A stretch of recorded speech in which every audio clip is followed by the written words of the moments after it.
सबसे बड़ा अपडेट आपको बता दूं, ईरान के सुप्रीम लीडर ने अपना सब कुछ, अपनी जगह, अपनी पोस्ट, अपनी पावर, जी हाँ, अपने बाद एक तरह से ऐलान कर दिया है कि ईरान के, आपकी स्क्रीन पर मौजूद देख लीजिए, ईरान के नेशनल सिक्योरिटी चीफ जो हैं उनको ट्रांसफर कर दीजिए। ये कह सकते हैं जब तक खामनाई है तब तक तो खामनाई है, उनके बाद उनकी सारी पावर इन्हीं के हाथ में होगी, जिनका नाम है अली लारिजानी।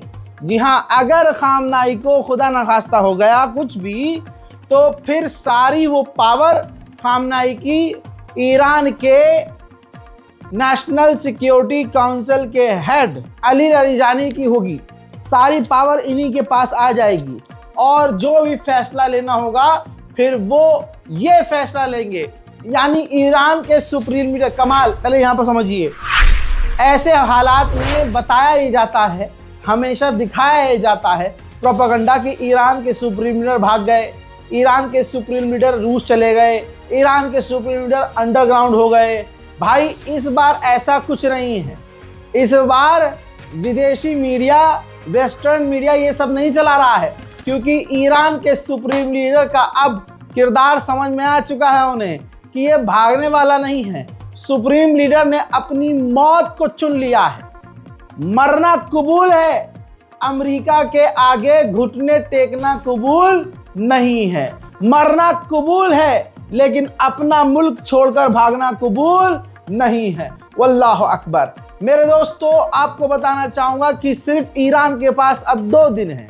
जी हाँ, ये एक्सपर्ट कह रहे हैं, अमेरिका कह रहा है कि ईरान के पास 2 दिन है, या तो डील करे या तो हम हमला करेंगे। अगली रिपोर्ट फुल स्क्रीन पर, आपकी स्क्रीन पे।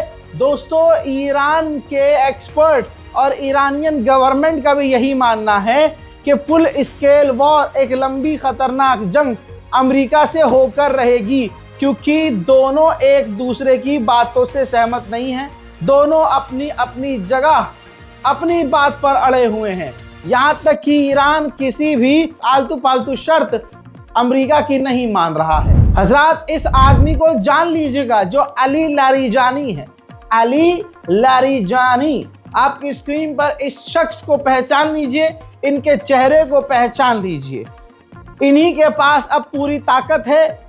इनको पूरा मिसाइल सिस्टम का पावर दे दिया है ईरान ने, सुप्रीम लीडर ने, कि तुम्हें बैलिस्टिक मिसाइल का हमला करना हो, तुम्हें नॉर्मल रॉकेट दागने हो, आपको जो करना है, आपके पास अब ईरान की सारी मिसाइलों की पावर है।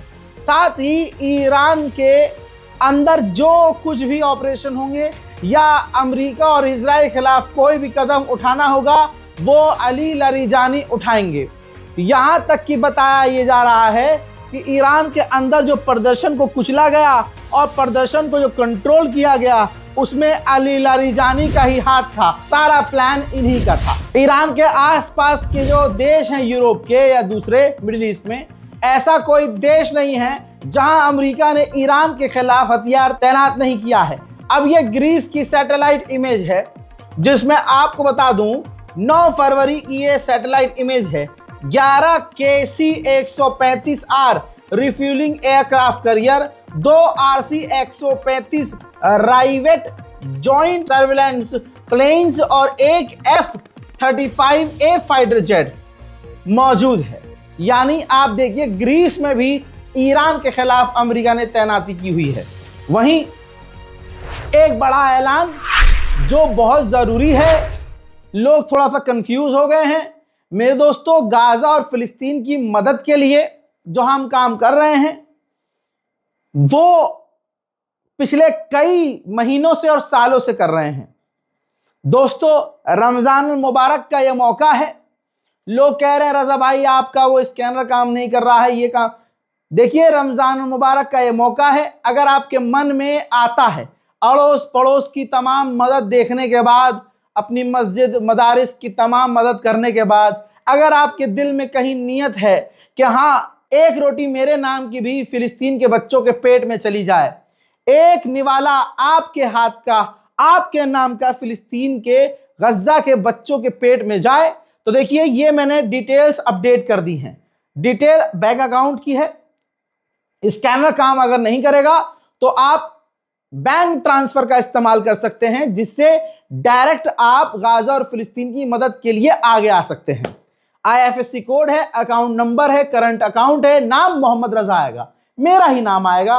तो आप अल्लाह का नाम लेकर अगर आप मदद भेजना चाहते हैं तो भेज सकते हैं, क्योंकि हमारी कोशिश ये है जहां जिनके जरिए हम मदद भेज रहे हैं, हमने उन्हें ये बोला है कि इस रमजान के मौके पर ईद से पहले तक हम जितनी मदद भेज सकते हैं भेजेंगे, और उसके बाद इंशाअल्लाह हम खुदा हाफिज कर देंगे। अब देखना यह है कि आप लोग कैसे और कितनी मदद करते हैं, क्योंकि फिलहाल अब लोग थक चुके हैं, लोग आगे नहीं आ रहे हैं, गाजा को लगभग भुला चुके हैं। बहरहाल back to the point, Iran के पूर्व विदेश मंत्री ने बड़ी बात कही।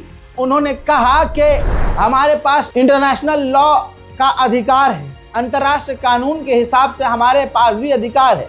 अमेरिका इजराइल को यह पता होना चाहिए कि हमारा भी हक है कि अगर हम पर हमला हुआ तो हम 10 मिनट के अंदर इजराइल का जो न्यूक्लियर प्लांट है, न्यूक्लियर साइट है, उसको उड़ा सकते हैं, तबाह कर सकते हैं।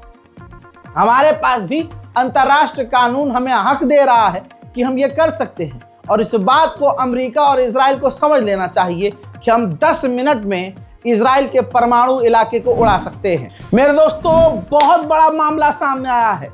ईरान की तैयारी बहुत ज्यादा खतरनाक है। IRGC के एडवाइजर ने अब पता क्या कह दिया कि अगर ईरान पर हमला हुआ तो फिर अमेरिका ये जान ले कि डोनाल्ड ट्रंप का जो दामाद है, उस दामाद की UAE दुबई के अंदर जितनी भी अमेरिकी प्रॉपर्टी है, दुबई के अंदर डोनाल्ड ट्रंप की जो प्रॉपर्टीज हैं, वहां पर हम हमला करेंगे। अल्लाह अकबर। इसका मतलब सीधा ये हुआ कि अगर ईरान पर हमला हुआ तो फिर ईरान दुबई पर भी, माशाअल्लाह, दुबई पर भी, UAE पर, अरब इमारात पर भी मिसाइल दागेगा। ईरान के निशाने पर क्लियर हो गया है कि तमाम अरब देश हैं। ईरान ने भले ही सामने से तमाम अरब देशों को समझा दिया है, लेकिन ईरान ने यह भी कह दिया है कि अगर तुम्हारी तरफ से कुछ हुआ, तुम्हारी जमीन से मिसाइल हमारे पास आई, फाइटर जेट ने तुम्हारे यहां से उड़ान भरी, तो हम तुम पर हमला करेंगे।